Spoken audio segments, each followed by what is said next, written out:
welcome back, ladies and gentlemen. Team Empire versus Team BDS. You thought that we already gave you the best. Well, don't you worry. We got a lot more action coming your way. Live in EU League, Playday number 2, Stage 1 of 2021. The best time to call up your grandma and your parents and tell them, hey, look at what I'm watching. Look at what I'm playing. Share my passion with me. And I got Jess and Ace, some of the most passionate people I know about Rainbow Six, joining on the analyst desk.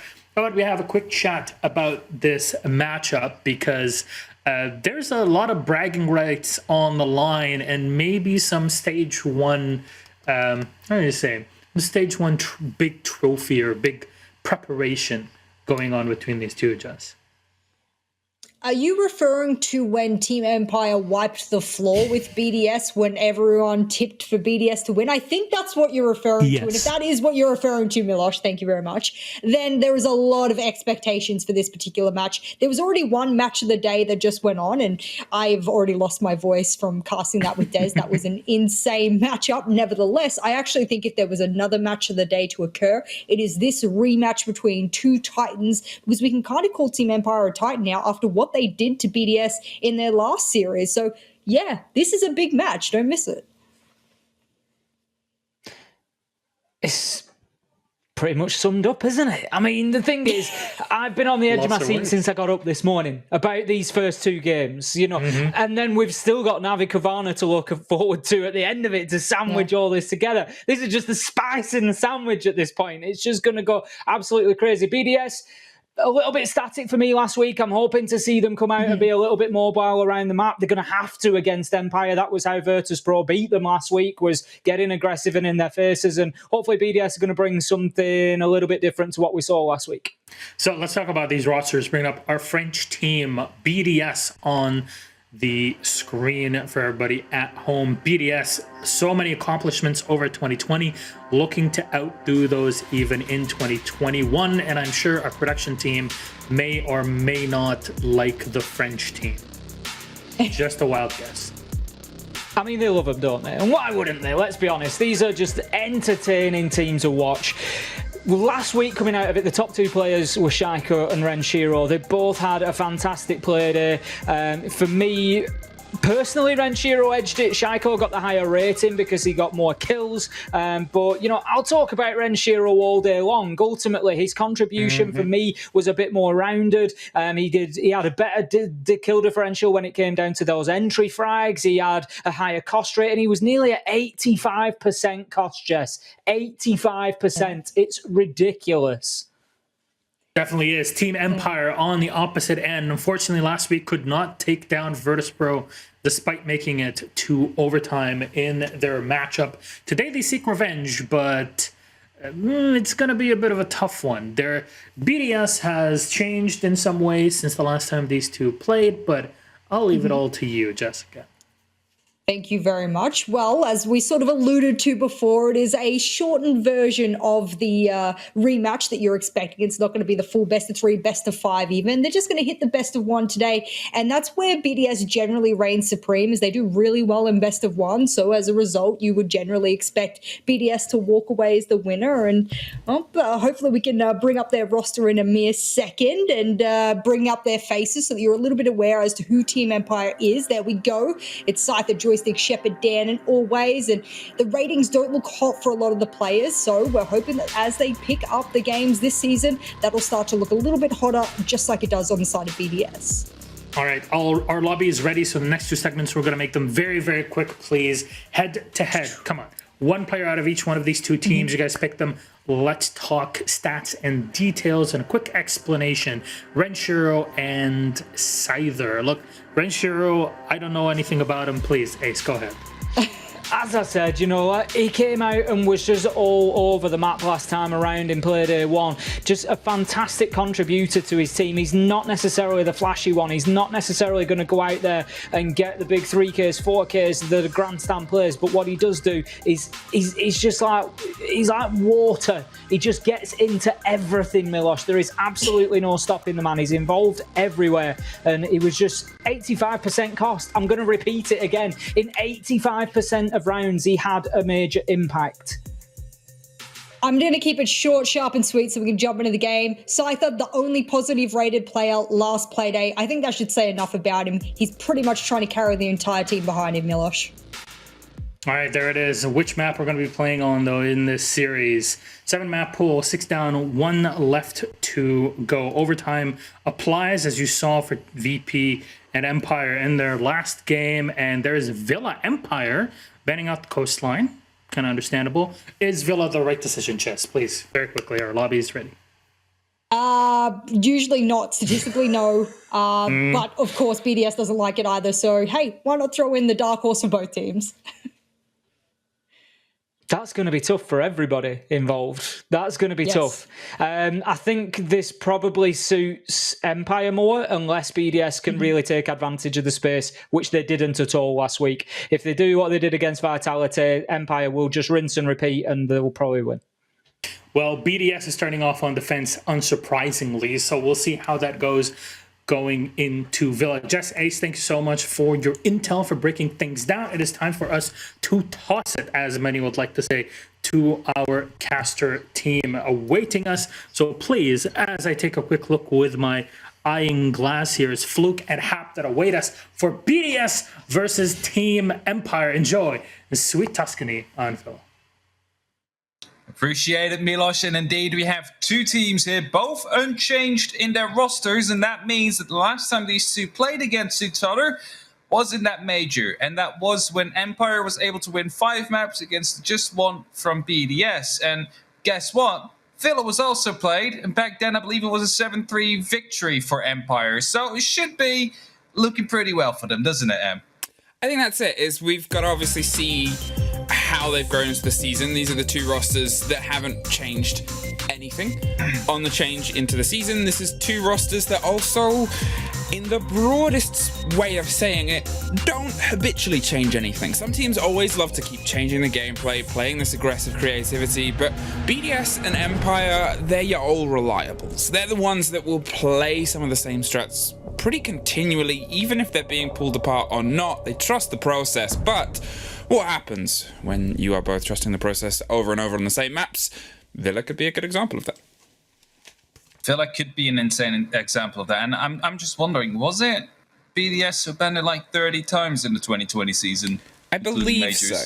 Yeah, I believe so. And Empire, they have played it a bit more. They have a bit more wins in it as well, so they should possibly feel more confident on this map. But hey, we'll just have to wait and see whether or not this was a mistake in the banning phase of BDS, or if they are feeling adventurous and decided to finally, after a year of not playing the map actively, bring it into their active map pool. Yeah, it's a good old flirt with danger, and no flirtation with hard destruction. Severely limited instantly takes out the frags of Mav, but obviously you still have a huge battle that goes on for the hard walls. And to be fair, these teams have both dabbled and danced around the verticality possibility of it too. You get in underneath if they're playing AVG, find yourself around them, their books in the library, or pushing and controlling around Art Studio and Piano, and you can start to shepherd people away from the study wall if that's the take you want.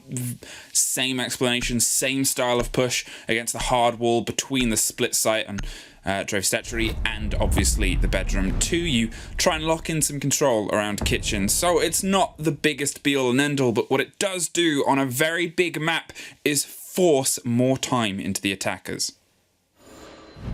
It does indeed, and as we are heading into that first round, it will be Empire to be, well, approaching that attack first, and it looks like Aviator Games is going to be the play. Now, bear in mind, don't write it down yet. They might always change it. Not this time, I've already written it. You're safe this time. I'm living dangerously. You're living dangerously. And it's on also, the edge. you know, it's a statement about, as I said, these two teams, they love to play their game and say, try and beat us. They love just... No, and you know, as I said, it's the difference between a lot of teams is some of them will always continually try and adapt and change things on the fly. Like they'll pull off sites and say, well, let's do this pocket strat and stuff like that. And these 10 players, they're so solid when they need to be, and they love just kind of saying, look, this is what we've built. This is our house, this is our castle. Okay, now try and take it. And I think that's the thing. It's always great to see them butt heads because it is those two kind of like juggernauts just going at each other. Quickly writing everything down as we speak. Don't see anything too crazy yet, except for maybe Rafal who decided to go for a roam all the way in the basement, all the way on the other side of the map, hoping to maybe pick up some drones there. As well, I talked about it on the analyst segment that we had in the green room. Consulate, for example, you see a lot of the drones coming in, people rappelled up on the windows and getting the wall bangs down. Especially during the current form of the meta, it is very important to make sure those drones are removed from the board as early as possible. It might be what Rafale is trying to do, and maybe pick up a kill in the process as well. Wide push here as they try and clear and get clarity over the opposite side of the floor. Joystick going deep and underneath to see if he can find anyone loose playing around, but it's the fight just round to his left here on the red stairs that might be the start of the confrontation to go. Rafale is called. They think he's up, but he's droned out down and away he goes. Joystick is just going to apply some further pressure upstairs though. The pings were there. They were well aware that they were playing underneath, and now they have an idea of, okay, well, somebody's in wine. Wine is huge. Wine is such an encompassing floor that for a lot of teams to send themselves down there and risk the 2 versus 1, it's not worth it. So they'll instead try and continue their setup and leave something like this. So always has the hatch in the rotation. They're going to listen out on the red stairs, and they're still going to try and apply the pressure towards 90 in classical, as they should. Now, this might be a way that BDS tries to force a Nomad to come into play in one of these continuing rounds, because as long as Rafale is down here, there's 3 exit points he could potentially go for, as now a very heavy hunt is underway. Joystick trying to go for the kill, but it is going to be Rafale to pick up 1 at least to start things off with. Knows that there might be a second one hunting, and it is indeed always who's going to be peeking in with the SMG. He's going to be able to get that kill. Actually, the L85 brings it back to a 4-on-4, but he's still losing Joystick quite early on in the game. Yeah, you lose Joystick, you lose your entry, you lose your Ash, and, well, you lose more time. Just over a minute left on the board, and they're starting to apply some pressure to the site itself, with Scyther trying to get control of 90 window. You can see the sledge is still underneath 2, I believe, potentially going for a bigger rotate or trying to catch somebody with a cheeky frag grenade. Still has both in pocket, and as I said, it's a lot of verticality. It's Shaiko, though, that finds Dan in the meantime, takes care of the Decabi on the approach, and that's going to make things a little bit more comfortable for them. That big, heavy-hitting DMR is a big, big problem on these long angles down, long and down across the strategy table. Nate coming in right there, but not really doing anything. Maybe take out a little bit of the utility there. Could only think of a Mew Gemmer to be taken out. And well, so far, Shaiko still in a power position near that gun vault. Has the opportunity to just peek whatever he wants. You can maybe compare it a little bit to the pillar in Oregon, as a second grenade will come in, but also will not find anybody. With 20 seconds left, they need to push now. Now then, they've been able to push the body outside of Gunvault, swings around on the close to try and get control of the electronics, can't quite find their way in. 15 seconds, and as I said, long is terrifying when you have to try and just careen your way up there. There's still canisters popping, and Shaiko too finds 1 more and swings onto another, but Renshiro gets the one on the opposite side, and BDS get their first round. Very well played right here. Just wasting as much time as possible, right? Like, they open up the vault and they were like, all right, this is an option, but Playday on top of the pool table, holding off an angle. Shaiko able to peek the door at any given moment to just spray you down. They didn't really feel safe there on the likes of Empire, and they forced themselves to move to different positions. And with that, they ran out of time. And with that, BDS able to pick up a very convincing first round. Still with the Mozzie on the board, though in slightly different hands now, as they actually play with the idea of the electronics on the wall decide to double down, and instead the Lion over the Decabi. And I think that's a clever play, because they went for the 2 versus 1 catch. They were using those calls pretty consistently to find that roamer. They've seen a Mozzie and they're assuming the worst again. So they're going to go with something a little bit more brutal, something that will really limit the movement that a player can put onto those swings and positioning. Sure, you can get brave and put bodies down even amongst the vibrations that occur, but at the same time, it's a little bit more uncomfortable for that roam player and for that person off-site. All right, so trophy stat we are going up to. Just looking at Ace again as the heart breach. Rarely see the thermite being brought here, due to the fact that every single wall is soft, so it's really easy to try and deny those extra thermics, whereas it's a little bit less easy for the other heart breach gadgets. It does often require, however, the team on the attack to have a form of bottom floor control if you want to go for that breach, because otherwise it could be shot or, well, exploded out underneath it. Thus, you will probably see that happen as Renshiro is still struggling, trying to decide where to put his last shield. The Goyo does play pretty consistently for a lot of teams here on this site. It allows you to swing wide on certain angles. Sometimes you'll see that one a little bit further around and alongside the chassis of the bomb itself, but it depends the aggression that gets laid against it. Alems drowned out pretty quickly and is going to try and make an escape alongside the corridor and head to the bottom of red, but you can see that there's pinches coming from either side. Dan is playing on the China window, and at the same time Joystick, I believe, is making his way up from Art. So it's a multifaceted push here, all coming down on a Mozzie. They're making sure that they waste even less time, and to be fair, they have that in their favor because instead of them being 2 floors below, they are directly where they need to be, and this is going to play into Empire's game. There is one more French body though holding the corner. Goyo is the man that's watching the hop-in on the mudroom. Renshiro, he pulls back, stays stoic, and doubles down as the first E1D rumbles out. Oh, needs to be careful here. Joystick is coming in from the back right here. He's going to be able to pick up the first kill. That's Renshiro down. And right now, Kitchen seems to be under control. But they do still have to go to that top floor. They do still have to go to the master bedroom. So that is something that they need to work on next. To make sure that they can set themselves up for a proper take. And while there is still 4 members of BDS live, actually LM still down below. Grenada coming in right here. Is he going to be able to escape alive? Is he going to be able to pick up a kill just to, well, bring it back to even? Yes, he will. That's a pistol kill coming into Always, bringing it to a 4-on-4 situation. And it seems like he is being given some rest right now as more utilities being tossed towards him. But as long as he stays alive, he's going to be a threat. And that means they need to deal with him, and so they did. Pre-fire from Scyther as he comes around the corner, and now it's Rafal that actually finds Joystick, paddles down and head down the stairs of Astro to try and put one of them into space, but back up to safety with an even body count, and that's a big moment of lapse of concentration that may cost Empire. They are still reevaluating and reapplying the pressure onto the second story now as they start their approach via walk-in and the bedroom. Big walls being cracked open, but the electronics are still there, which means they're going to have to swing on 2 very narrow doors. 30 seconds is all they have left, with Dan trying to take care of those bandit charges underneath, but Rafal is there. He's playing, he's tricking, he's doing the brave game. It's a very, very smoky bathroom, and there's going to be worse with even one more still in the pocket. They're doing everything to get rid of that shield now as Playday holds down behind a pretty destroyed table. The one on Astro stairs. Dan is able to try and swing, get the kill. Don't get the cover. There it is. 2 bodies for BDS either side, and now it's Shepard stuck between 2 players. Hits the shield, not the man, but you're all out of time.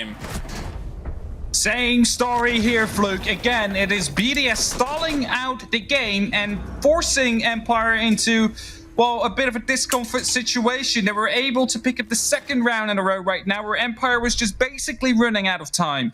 And now we've mentioned this, the 20-second meta would be gone. The patches and everything are focused on making sure that the utility clearing goes easier. But what do you do when the utility clearing goes easier? You just put people down below. You put roamers that need to be cleared, and Empire is struggling with that hard right now. Rafal and Shaiko, the 2 bodies kind of locked in, usually on opposite sides, with Rafal taking a little bit more of a, shall we say, reserved game compared to Shaiko, who's trying to reserve every single square inch of floor space possible. This time, though, obviously it opened with Rafal on the roam, and this time Empire are not hiding that lion. They are... It's tough to always gauge the stuff after 2 rounds.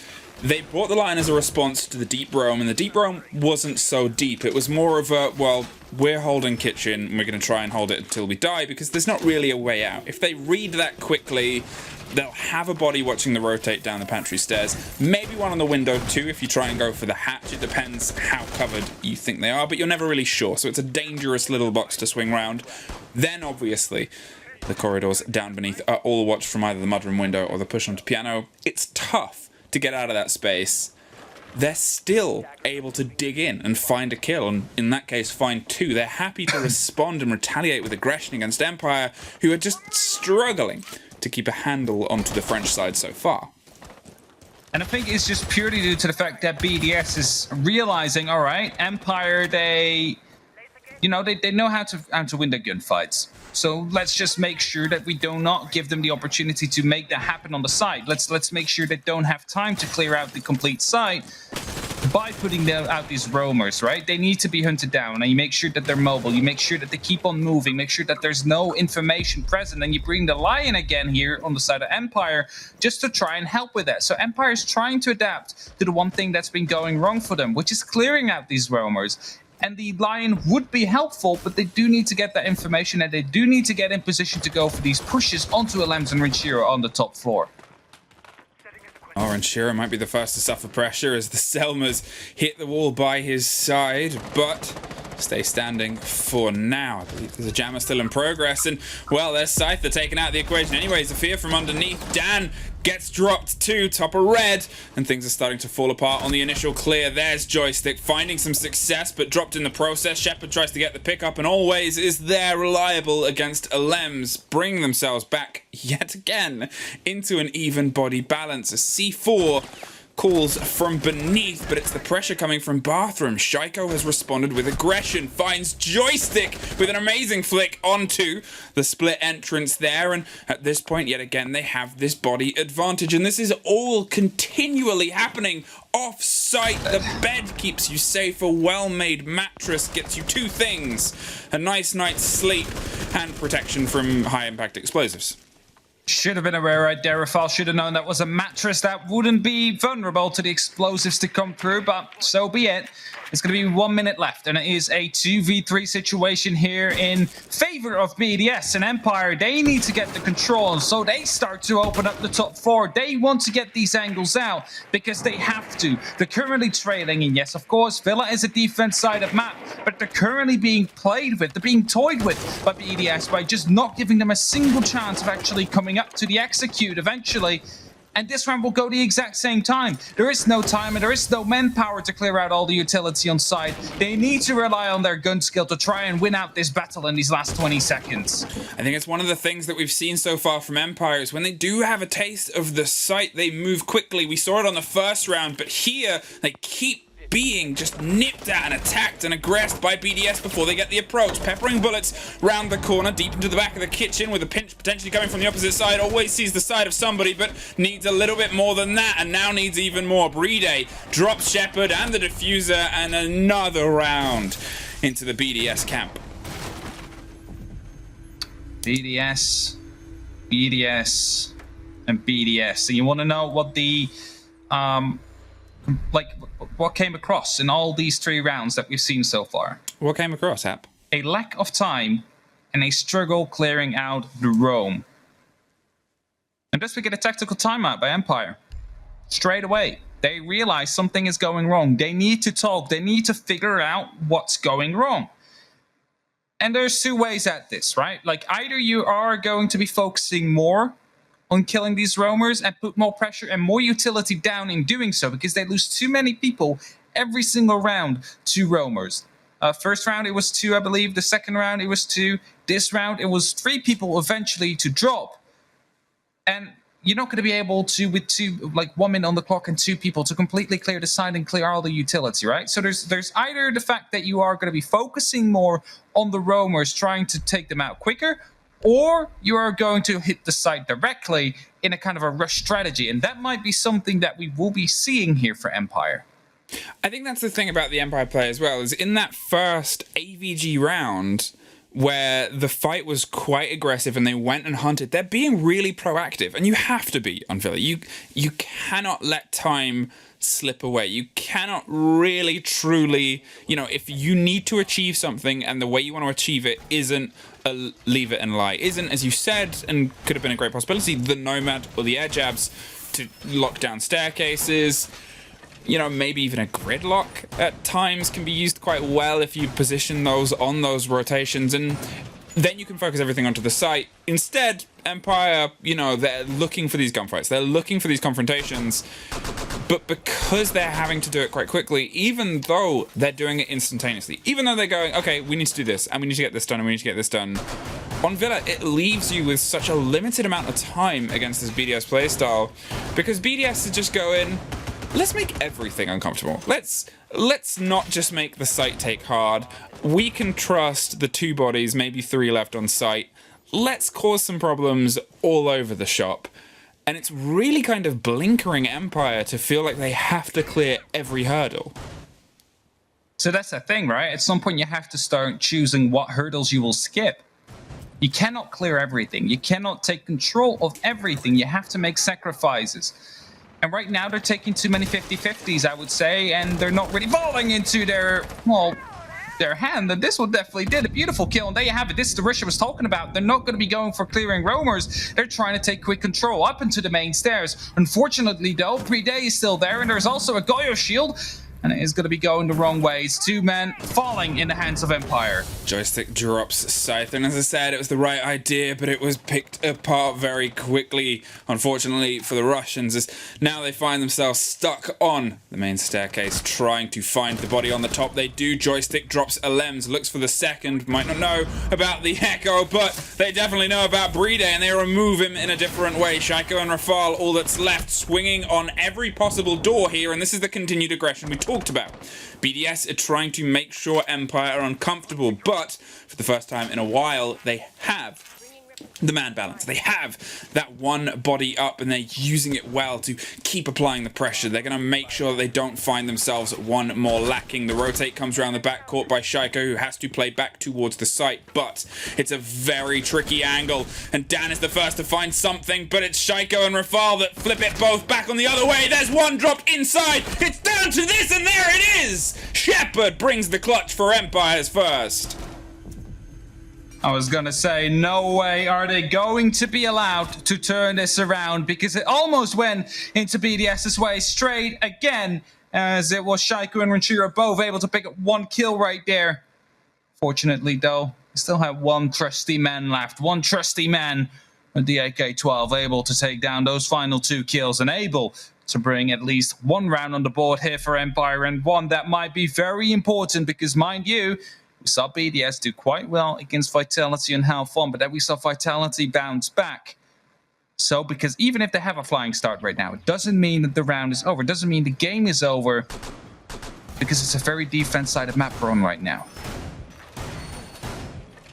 Similar loadout as to before from BDS. They're going to solidify this hold and see if they can make it work. The one major change there is that bottom player. Rafal is picking up Melusi instead of Echo, something that's a little bit more immediate for the limitations on their approach. They're not going for the super wide Mozzie roam as they did in the very first time, and I think that's a fair decision because we saw Empire react to that by picking up the line and react to that with some aggression here, so they know that the response is coming through this way, but at the same time, the Melusi I think is a very good pickup there instead of the Echo. They're expecting quick fire Russians, they're expecting a lot of pace, and this can really stem that final approach. Throughout the entire game, Empire have been constantly moving, so why not try and slow them down?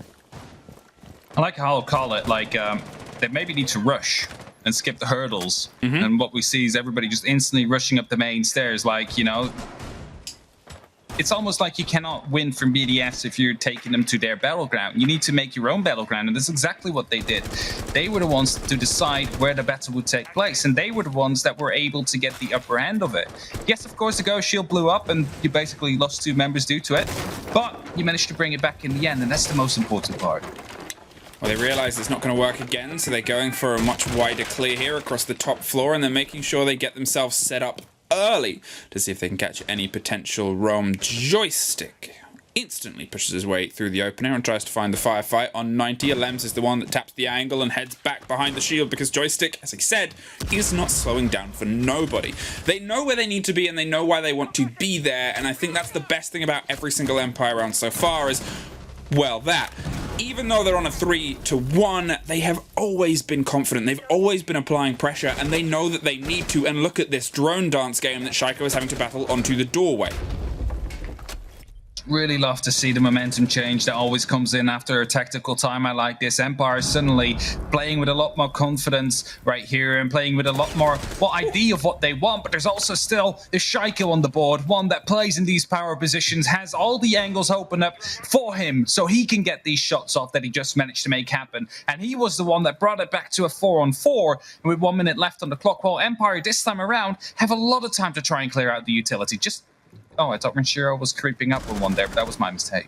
Shaiko suffers on the swing on the door, and Scyther tries to step in to finish the fight, but it's Playday that suffers next. Renshiro, though, he was creeping up on somebody, but it was from underneath, and it's Joystick gone with a C4, looped through the opening hatch, and that's a bit of a miss moment, but at the same time, 45 seconds, and they know a body's downstairs. They're on a little bit of a disadvantage here. The smoke canisters come through, and Shaiko pre-fires the door to make sure that they can just not get that immediate entry, but they're well aware of the play and the pressure. They want to try and dig in behind the vault door, but look at Renshiro still underneath. They have the opening, they have the possibility, they almost have Shaiko, but they can't quite get the angle. They pull back, don't get the plant in, and there's Always who finds Rafal on the cover. 3 versus 3. 2 now as Shaiko swings on the opposite side and gets a drop via Study. There, finally, he's out of the Russians' hair, and it's a 2 versus 2 with 1 beneath. They want to put the pressure onto the body on the site, and they do. Shepard yet again leading the charge. Renshiro can't see the plant. He's in an off position, has to try and pre-fire an angle, but they stick it and drop it, and now it's a long route back up the stairs for Renshiro.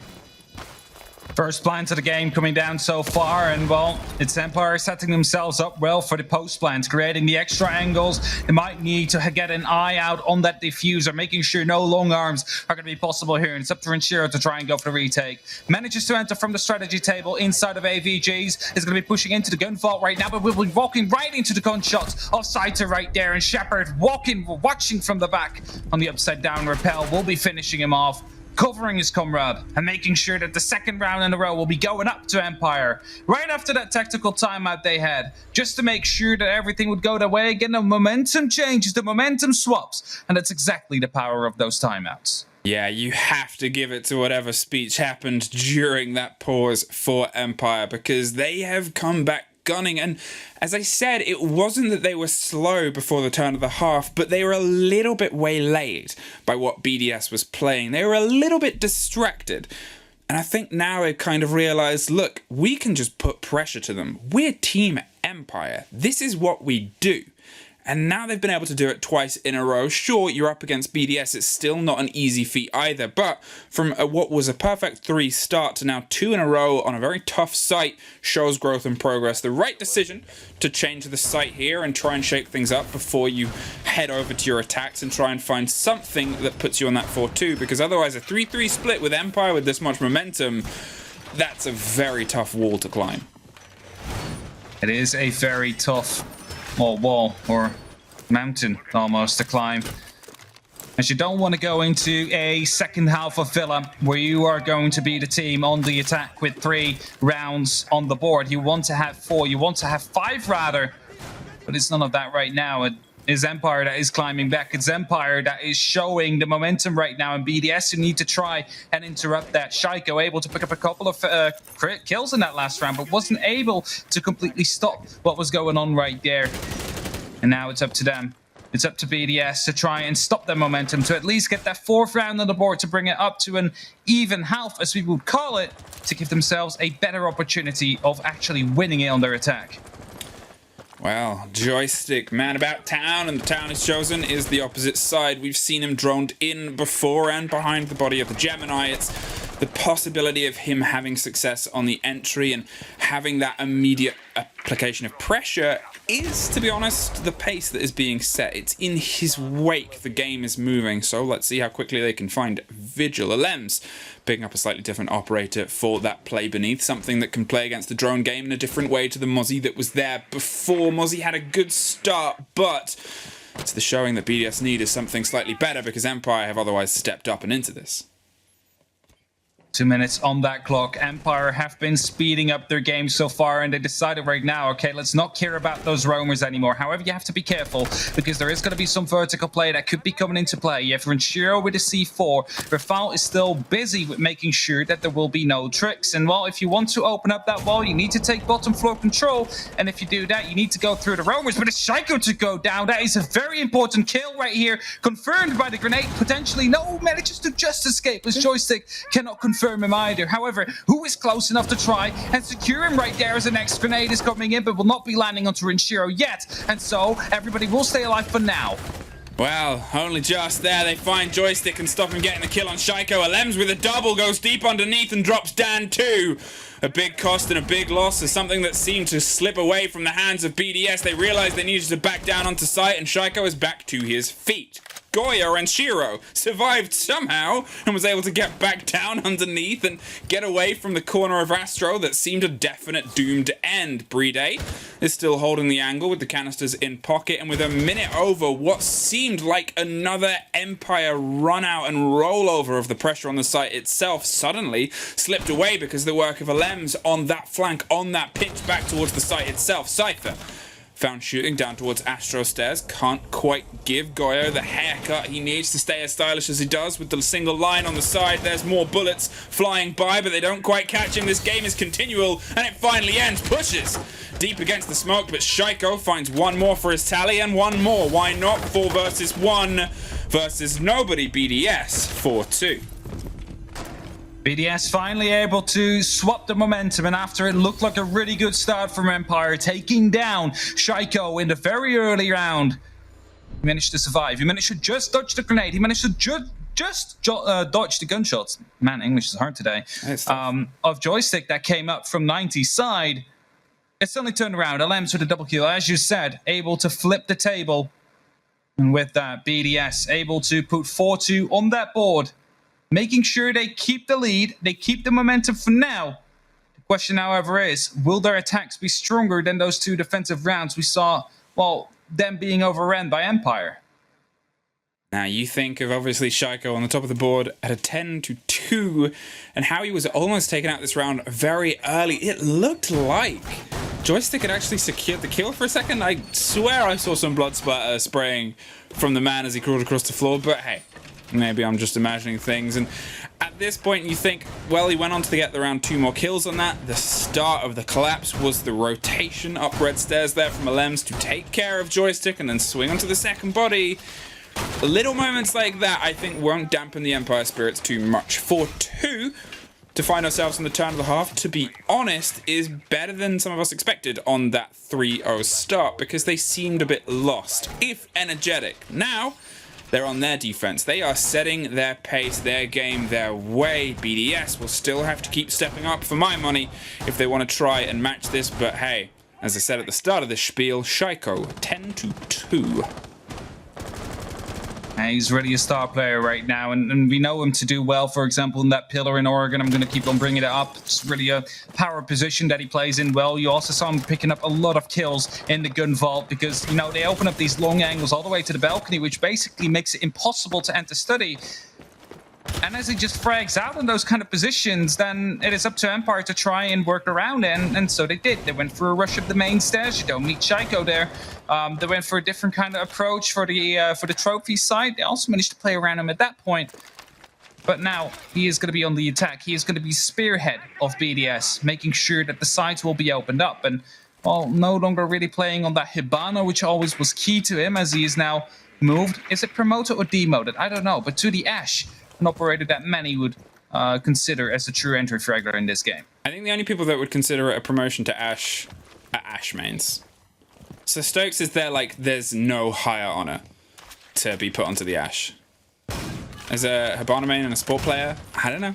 I think Hibana, you know. But either way, Shaiko thinks, well, I want to put pressure onto strategy. And that is what he's doing, almost instantly replicating what Empire were playing before, making sure that they keep the pace of this game hot and spicy as it needs to be. They haven't found a body yet, but Empire aren't playing with such an aggressively spread out situation as BDS were. The bodies in blue are steadily making their way across from red and potentially going to try and back up Rafal on this corner here with one swinging onto 90. Shaiko has dropped down and gone underneath. Wants to apply a pinch push on the opposite staircase to see if he can put some pressure to the second story. In the meantime, though, Dan has been able to take a Lems. If he gets caught by a rotation from Shaiko here underneath potentially, or if there's some bit of confidence that swings him all the way around, that could be the blow. But otherwise, steadily, the French team are kind of trying to apply their pressure here on 90. That's exactly what Ranchero is doing. They're 1 man down and need to put some pressure onto that board, and there's still a shield they need to deal with. However, how much utility denial do they still have? They have no more breaching rounds left. They have 1 impact on Ranchero, I believe, but it's going to be used elsewhere. Actually, maybe Not quite sure. Seems like it got eaten as Shepard actually taking a bit of a burst of damage right there. Not quite sure if that was from Renshiro. At least a bit of damage is done. But 30 seconds right now, BDS find themselves in the exact same position as Empire is. They basically cleared out nothing on the side, but they are in the position where they have to go for the execute. Yeah, they're waiting for another canister to roll through, but look at Joystick just holding it down. The Elder goes burr, but only catches one as Dan is there to pick up the pieces there on the trade. Only 2 players left, and still 3, but now it's just 2 as Renshiro gets one, gets picked off by Always. Dan is close on the study door, ready to swing round at a moment's notice, waits for the counter to get lower, and there it is. Opened the round and closed it from the same place. Empire put themselves a round up. And this is the dangerous thing. You need to have study control because you just don't want one of these players to have the freedom and the ability to roam through there, to use that door to shut you down, because a lot of the attacks are coming down from the landing side of the map. A lot of the attacks are pushing through that exact same door, and then you either plant right behind the strategy table or behind the gun vault door. Now, if you have someone available in study who's able to open the round and close it as you just said, that means that he's been playing in a very powerful position without being challenged for literally the entire round and able to pick up so many kills right there. So if they are going back to AVG at some point, you know, after the next 2 rounds, we might see BDS go for a little bit of an adaptation there, making sure that it's a bit less playable. Maybe someone who's playing on that balcony, you know, putting some pressure down, at least keeping the attention there. I think that's one of the things as well, as I called it, Shaiko instantly led him with the pressure and then rotated underneath. And it looked like he was steaming towards the opposite staircase, but in the moment of that play, Dan dropped, I believe, a Lems. And then at this point, you see Shaiko stop and go for an alternate play. I think you still want to apply that pressure. I think you still want to cause some problems there, because for him to be the driving force to get them all the way up to Red Door and then go for a second movement and a second bit of momentum, potentially lose out on it, sure, but then you had him adrift underneath for a good 20 seconds of where does this person go now? Where do we play our aggressor? They brought him back up to Red Door to try and swing around, and it didn't quite work out, but, you know, it's that time, that limitation, and that allowed Dan to hold steady so aggressively and so uncontested. Talking of a Lems, instantly goes fishing for people on the window. Gonna check, because Lems has been in opening duels quite often. Like, he got opening killed last time around. 1, 2, 3, 4 times in the opening engagement in these 7 rounds. Won it twice, lost it twice himself. So far, Lems, well, not having the best of entries so far. And if it's not really his job on that buck, he's supposed to make sure that the floor opens up. It's more to a Shaiko or a Rafal to put up those opening engagements. With 2 minutes left on the clock. Surely soon one will be coming in close to us. The Shaiko's droning himself in, checking aviator games and the gun vault, making sure everything is safe before he starts moving up. There's still a Rooney laser gates. There's still Scyther that is playing right below. No one will actually notice him there, so we might see a cheeky C4 coming in late round as soon as they want to go for the execute and the actual diffuser plant. We saw quite a long time to first kill on the previous round, and it seems the same. Empire aren't leaning into BDS the same way that the BDS defense was responding to Empire, but it doesn't mean they're not being active. Shaiko here instantly trying to apply the pressure from landing, concerned about the rotation underneath, as he well should be, because there's always the possibility of someone coming back round. The Gemini takes care of the Aruni gate in the very heavy utility job that she has now, but look at this. Shaiko is just trying to find a door to apply some pressure on, trying to put Empire into an uncomfortable position to make a mistake. Renshiro is now able to double up and looks towards the close swing there. There's a bulletproof that gives them an eye and an idea, but there's nobody round the back of the statue, so it's just again this dance of trying to find the first pick. Gotta say, there's Shaiko also able, after the Gemini, to take out one of those, well, new Gemmers, it looks like. So they had the opportunity of potentially going for the breaches.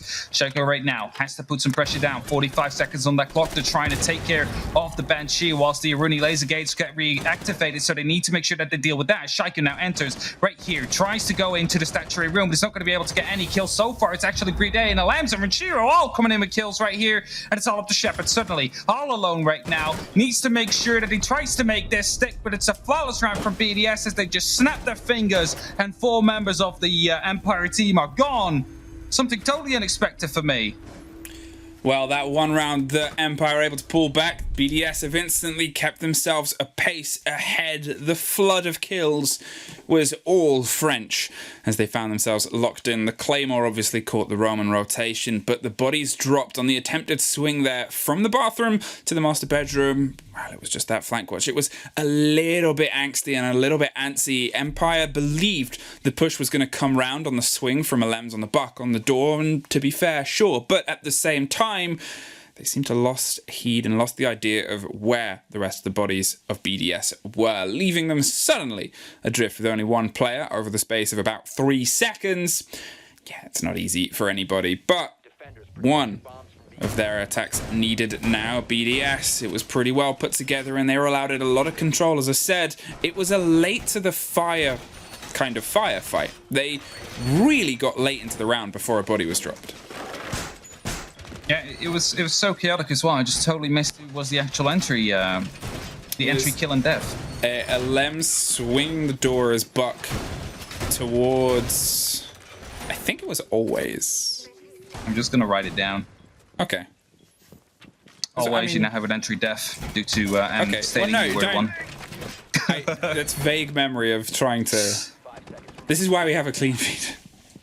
Scroll back through. I'm not scrolling back on that now, but Alright. we'll do so later. What I do like here is more of an exploration of the map from Empire. They obviously are playing a site that is a bit tougher to keep as that kind of locked-in turtle, so they have Dan on the Vigil, they have a fantastic Vigil player off on the opposite side of the map, trying to cause some trouble around the far opposite side, bring some attention. Shaiko is the first drone that might catch somebody. They're aware, obviously, that he'll be nearby as the drone gets dropped, and it's just more time wasted.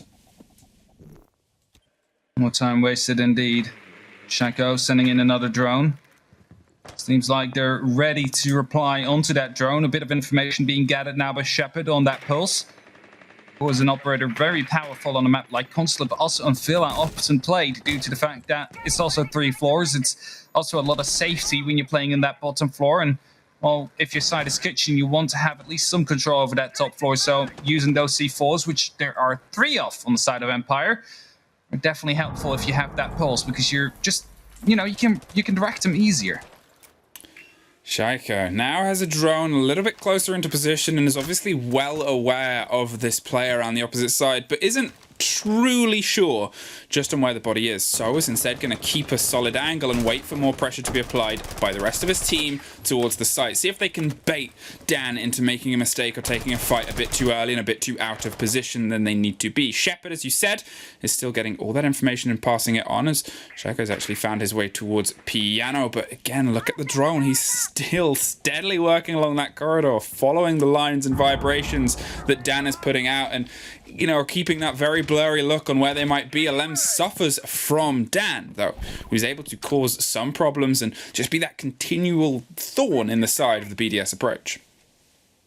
Now 1 minute are left on the clock, and we need to, well, start seeing the pressure coming down from BDS soon. The Gemini is being used to, well, scout out Pantry, scout out the bottom of Pantry. In the meantime, Shaiko will go down to Saiter, however, and that is going to be the entry frag. Saiter using a C4 right now to try and get an angle down onto, I believe that is Renshiro, but Renshiro has entered the site already, and he's trying to make some kills happen. He's trying to open up that side, make sure they can go for a plant. Somehow catches up the mute right there, who was unaware of his position. C4 gets sniped out by Diana, as Playday will go for the plant right now. Soon, 45 seconds on the clock, and a retake position right here for Always and Shepard. Well, that is so well played by BDS. They were able to dig in. Renshiro needed that fire to go, and he found it, and now they found themselves inside with a man advantage, and they make it even wider. Always is all that's left here. No C4 in pocket. He's able to put bullets towards a Playday buried back towards China, but it's Alems watching from far away who puts BDS on map point.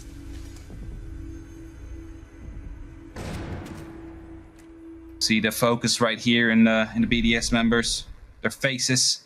Also a bit of happiness, of course. It'd be weird if they were sad. Stay hydrated.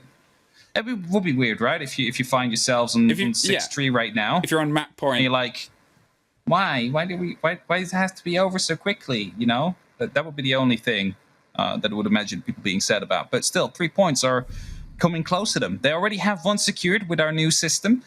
Of course, there's no more draws. We have overtime wins and losses now, where an overtime win gives you 2, an overtime loss gives you 1. Great system. With that, no more lost points. So they can play for 3 right now, 1 more round, whilst Empire is looking to bring it to overtime to potentially find themselves with 2 points. Wow, AVG, they were able to make success before, but for me, it came from a bit of lack of clarity from the guns of BDS. They lost somebody on the far side, didn't quite know where to put the rest of their push, and then from then on, well, push came to shove and they stumbled through a doorway and got killed. But there's still something to build upon here as well. Empire, similar story, to be fair. As we've talked about, they hit this game on their attacks with a lot of aggression and a lot of confidence. Their defenses, when they're supposed to be controlling the pace to a degree, they're struggling to keep a handle on BDS. BDS are happy to flood into the map. They're happy to take over so much kind of ground. Long swathes of attention is it being just, in a way, handed to them, because they're not really nipping at the ankles the same way BDS were doing to Empire on BDS's defenses. This is a slightly different version of that, as, well, Scyther goes for something bold, beautiful, brash, but no one's there, unfortunately. Saw the prep run out. It was pretty choreographed, as they opened up the window beforehand already, making sure you could go for a quick, smooth jump back in, making sure you do not lose any time trying to get back into the building. Potential time that they could use on the side of BDS to hunt you down. Right now, of course, the opportunity to completely reposition yourself as Shaika already looking to try and sneak into the site to potentially get a couple of kills. It's Alems to hold off the rotation right there, catches off, well, the sight of Dan, but not quite the body yet, as he rotates back towards the main stairs. Wow, Dan is in a way lucky to escape with no grazes or bruises. A moment life flashes before your eyes. They're well aware that he's playing around that area, but they're looking to see if they can try and solidify and shut it down. It's Shaiko, yet again, who's being pulled to this position to try and put pressure onto Dan before they potentially lose somebody else. You can see Alems is actually watching it from the opposite angle this time, making sure he doesn't suffer at the same time, as they're still, again, concerned about the ways that they were caught out before.